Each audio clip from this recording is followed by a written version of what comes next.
Hello everyone, this is Mini Ninjas. This is going to be a little bit of a different video going on today, as it's not actually a bootleg breakdown, but a semi-legitimate breakdown of the SDCC Manga Color Perfect Cell figure. So, just generally to give you an idea of what we're looking at here, this is going to be the third different color variation of this particular figure. If you're looking for the general measurements, I'm going to say about 6 1/4, about from the top of his actual head ends to 6 3/4 inches in terms of where his hat or helmet ends, which is relatively fine. This has been an old figure, so the scale is a little bit off at the time, but it still stands pretty tall compared to most of the other figures. And in this case, speaking of most other figures, his general articulation set is still based off the original figure one, which was at the time the 1.0 articulation. So unfortunately that means you don't have the action body split of the legs or the shoulders with the butterfly joints. You still have the kind of circular bits for the shoulders there, but in terms of the elbows and knees, you still have a fairly respectable double bicep, or a kind of a double elbow joint and double knee joint, which do serve their jobs pretty well. Of course, you have the wings on the back of the figure, which are both being held in actually by ball points, which are partially disguised on that little shoulder clamp thing that is on there. And in terms of the torso, you don't have a proper bend there. It's one of those kind of extended joints where you pull from the torso and kind of have it out there.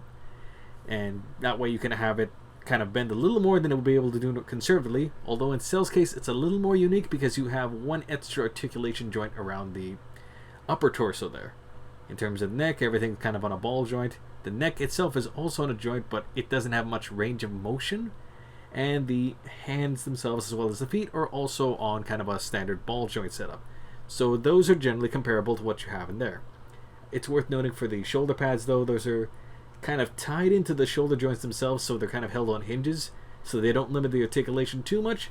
But on the other hand, they kind of have a bad habit because they're not particularly tight, at least on mine. They do kind of flip and flop around a bit when you're trying to move and pose the figure. Otherwise, you're just doing pretty well in terms of joints. In terms of general accessories, Cell comes with 2 extra faces, one which is kind of a more of a yelling face, and of course you have a smirking face to go along with it, because that's kind of his real default expression. For hands, on top of the normal fists, you also have kind of these open palm, kind of more martial arts graspy hands. You have 2 other sets of hands which are a little more specific to certain other poses.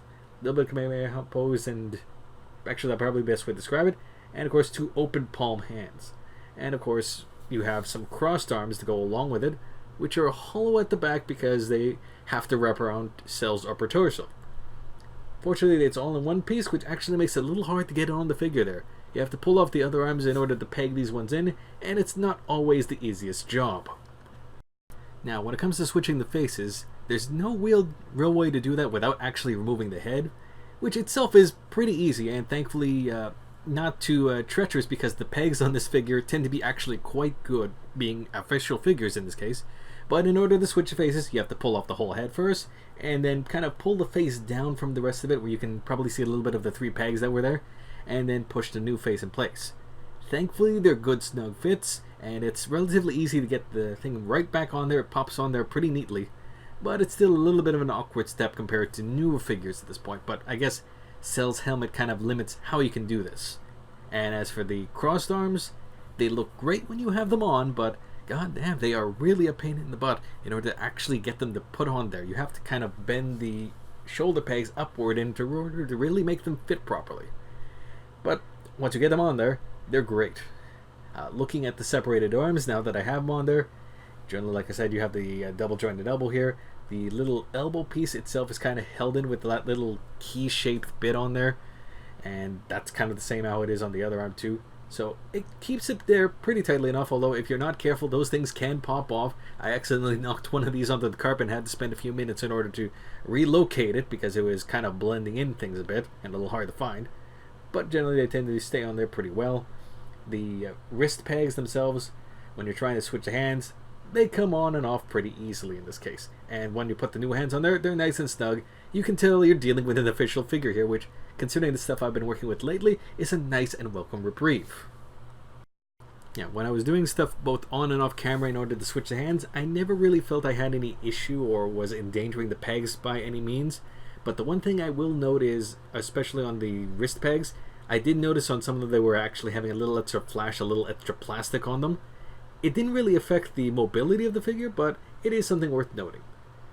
Last but not least, of course, in terms of the extra accessories, we have the Kamehameha Wave, which comes with Cell in this case.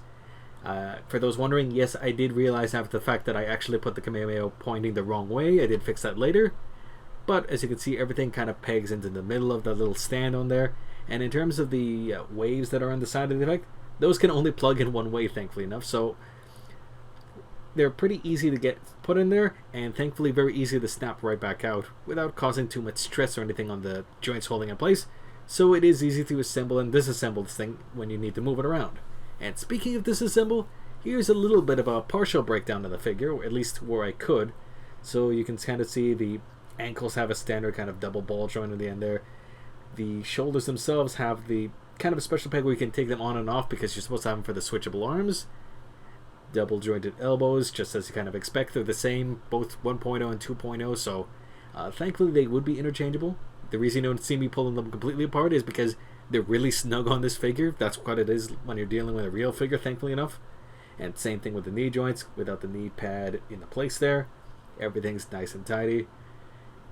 Realistically, I would probably say the only thing I wish I could show that I haven't in this video is what the inside of the torso here looks like. But the only reason I haven't shown that here, and I'm not going to do it with this particular figure, is because in order to get around that, you actually have to find a way to break the upper seal of the figure in order to get to a bunch of screws that are on the inside there. And I'm going to admit, I like this particular cell too much to do just that just yet. So I'm going to have to find another sacrificial piece later in order to show that.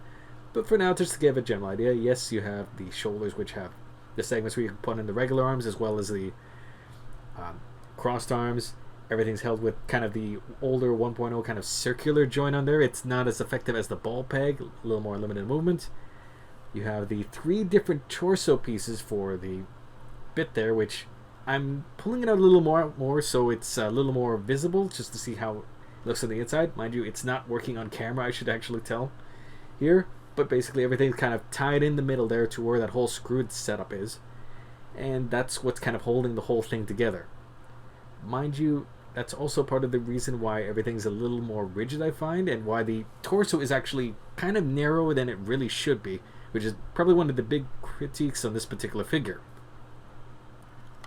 For my final thoughts on this figure, articulation points aside, what's really keeping from being a really perfect figure is just how slender Cell is compared to what you really expect out of the figure. The fact he's a little shorter than normal I could live with, but he's just much too thin in order to really fit the kind of imposing physique Cell should have. So hopefully if they do make a 2.0 of Cell later, they give him a bulkier body to go with it. And really that's all I have to say for now on him. Thanks for watching. Catch you all on a later video.